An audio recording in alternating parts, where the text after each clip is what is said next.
ऋतु जी, आपको क्या लगता है कि ये जो कोरोना है, ये जिस प्रकार से आया है, ये लाया गया है या कोई भी षड्यंत्र है, इसका यदि ईश्वर की इच्छा से सब कुछ होता है तो आपको क्या लगता है कि ऐसा क्या कारण है कि भगवान के होते हुए जो है इतने लोग जो है बेमौत मर रहे हैं? देखिए क्या है ना, मैं आपको एक बात साफ साफ बता देता हूँ कि मौत से प्यार किसी को नहीं है। क्योंकि ये कोरोना को अवतार मान लो। ये अब इस विषय पे मैं नहीं जाऊँगा कि ये किसी के द्वारा लाया गया है या किसी ने इसको उपजाया है, कि जो जो भी है, ईश्वर की इच्छा के बिना कुछ होता नहीं। लेकिन ये आया है तो इससे जो भी नुकसान हो रहा है उसमें हमारा मानवीय कर्तव्य जो भी बनता है वो हमें करना है। वो उससे हम इसका कुछ सॉल्व कर पाएँ या नहीं कर पाएँ, लेकिन एक बात समझ लीजिए कि मौत जो है, उस मौत से हमारा प्यार नहीं, मौत तो हमारा स्वाद है।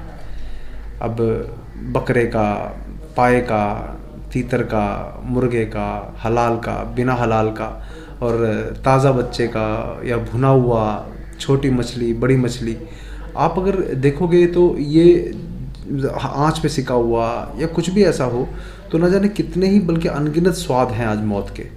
तो क्योंकि जो मौत है वो किसी और की हो रही है और स्वाद हमारा है उसमें। तो आज जो है स्वाद जो है वो कारोबार बन गई है मौत। ठीक है, तो पहले स्वाद थी, अब स्वाद से ये कारोबार बन गई है। तो जैसे आप कहते हैं ना, मुर्गी पालन, मछली पालन और ये बकरी पालन, पोल्ट्री फार्म्स, अब नाम पालन का है लेकिन उद्देश्य जो है, मकसद है हत्या का। स्लॉटर हाउस तक खोल दिए हैं उन्होंने, आप समझ रहे हैं मेरी बात? हाँ, तो वो भी ऑफिशियल सरकार के द्वारा लाइसेंस दिए हुए, गली गली में खुले हुए नॉन वेज रेस्टोरेंट और वेज रेस्टोरेंट का मौत का कारोबार नहीं तो और क्या है। कि मौत से प्यार और उसका कारोबार इसलिए क्योंकि मौत हमारी नहीं है, किसी और की हो रही है। तो जो हमारी तरह बोल नहीं सकते, हमें अपना अभिव्यक्त नहीं कर सकते अपने आप को, अपने दर्द नहीं बता सकते, अपनी सुरक्षा नहीं कर सकते और उसमें समर्थ नहीं है, तो ऐसे असहायों को मारना या उनकी हत्या करना हमने अपना बल कब से मान लिया? कैसे मान लिया कि उनमें भावनाएं नहीं होती? कैसे मान लिया कि उनके अंदर से दर्द नहीं होता होगा उनके अंदर? आपको खाने की टेबल पे यदि हड्डियां नोचता हुआ बाप अपने बच्चों को ये सीख देने लगे कि बेटा कभी किसी का दिल नहीं दुखाना, किसी का बुरा मत करना, किसी की आंख में तुम्हारी वजह से आंसू नहीं आने चाहिए, तो ऐसे झूठे संस्कार देते हुए उस बाप के हाथ में जो हड्डी है वो उसको दिखाई नहीं देती। क्योंकि इससे पहले वो हड्डी जो है एक शरीर थी, उसके अंदर एक आत्मा थी, उसकी भी एक माँ थी, जैसे काटा गया होगा, वो तड़पा होगा, चिल्लाया होगा, आहें निकली होंगी, बद्दुआ भी शायद उसने दी होगी जो उसे काट रहा था। अब उसको कैसे तुमने मान लिया कि जब जब धरती पर अत्याचार तुम मनुष्यों पे होंगे तभी भगवान तुम्हारे लिए रक्षा करने के लिए अवतार लेकर आएंगे? कैसे मान लिया तुमने?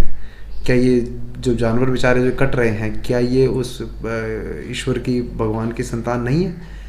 क्या उस ईश्वर को उनकी रक्षा की चिंता नहीं है? तो मैं ये कहता हूँ, आज कोरोना किसी का भी षड्यंत्र हो सकता है भाई, क्योंकि आज ये कोरोना वायरस उन जानवरों के लिए कोई ईश्वरीय अवतार से तो कम मैं नहीं मानता। अब भगवत गीता के 4th अध्याय के 7वें और 8वें श्लोक में भगवान ने स्वयं अवतार का प्रयोजन बताते हुए कहा है कि जब जब धर्म की हानि होगी, अधर्म का उत्थान होगा, तब तक दुष्टों के विनाश के लिए मैं विभिन्न युगों में माया का आश्रय लेकर उत्पन्न होता। प्रेरणा देने और मानव कल्याण के लिए उन्होंने अवतार रूप में अपने आप को प्रकट कर लिया। तो हम तो यही मानने लगे हैं अब, क्योंकि जब से इस वायरस का कहर बरपा है लोगों पर, जानवर बहुत स्वच्छंद घूम रहे हैं, पक्षी चहचहा रहे हैं, उन्हें पहली बार इस धरती पर अपना भी कुछ सा अधिकार नजर आया है। पेड़ पौधों तो ऐसे लहला रहे हैं जैसे उन्हें नई जिंदगी मिली हो। तो धरती पर जैसे सांस लेना जो है वो थोड़ा और आसान हो गया है। तो पिता परमेश्वर जो है, ईश्वर ने जो है, निर्माता जो है सृष्टि के निर्माता द्वारा जो रचित करोड़ों करोड़ जो योनियों में से एक कोरोना ने तुम्हारी पूरी औकात तुम्हें बता दी।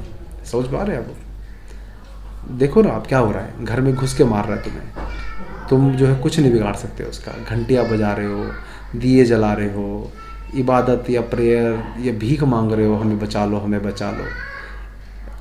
तो इसका क्या मतलब है? अब धर्म की आड़ में अपने स्वाद के लिए कभी ईद पे बकरे काटते हो, कभी बलि देते हो, या बाकी सब छोड़कर धर्म के नाम पे नहीं तो अपने स्वाद के लिए मछली का भोग लगाते हो और जानवरों को काटते हो। क्या जानवर नहीं, किन किन देशों में देखो क्या क्या जानवर काटे जाते हैं, मारे जाते हैं, खाए जाते हैं।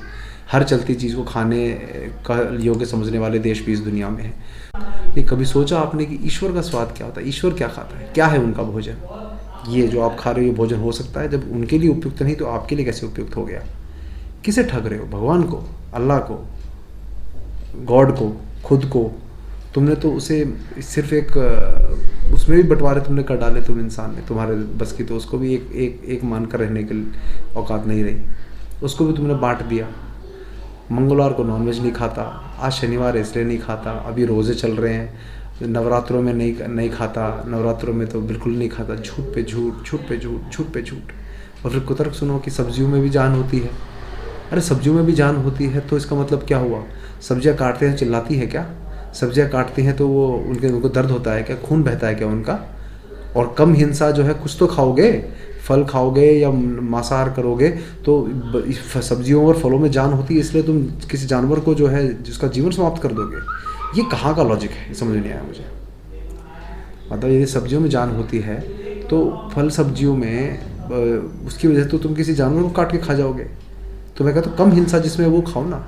लेकिन क्या हुआ? लेकिन फिर भी वो जो है कुतर्क देने में सबसे आगे। ईश्वर ने बुद्धि सिर्फ तुम्हें दी, जैसे कि तुम तमाम योनियों में भटकने के बाद, मानव योनि में आने के बाद मृत्यु के चक्कर से निकलने का रास्ता ढूंढो, लेकिन तुमने उस मानव योनि को पाते ही अपने आप को भगवान समझ लिया। आज कोरोना के रूप में तुम्हारे सामने मौत खड़ी है। अब वो सच्ची झूठी मैं बार बार बोल रहा हूँ, कोरोना है नहीं है वो सब बात की बात है, लेकिन किसी न किसी रूप में तुम लोग मर रहे हो ना। तो अब क्यों घर में दुबक रहे हो? क्यों डर रहे हो? तुम तो भगवान के भी रचयिता हो ना, तो आगे बढ़ो ना, क्यों रुके हुए हो? मौत से प्यार है, तुम्हें स्वाद है ना, मौत तो स्वाद है तुम्हारे लिए। कोई कुछ मरा हुआ मारकर उससे स्वाद लेना तो तुम्हारे कर्तव्य में आ गया। तो तुम ही कहते थे ना कि जो प्रकृति को देंगे वही प्रकृति हमें लौटाएगी। Newton law of third motion की, to every action there is an equal और अपोजिट रिएक्शन। तो मौतें दी हैं तुमने प्रकृति को, तो मौत ही लौटा रही है प्रकृति। तो बढ़ो आगे, गले लगाओ इसको।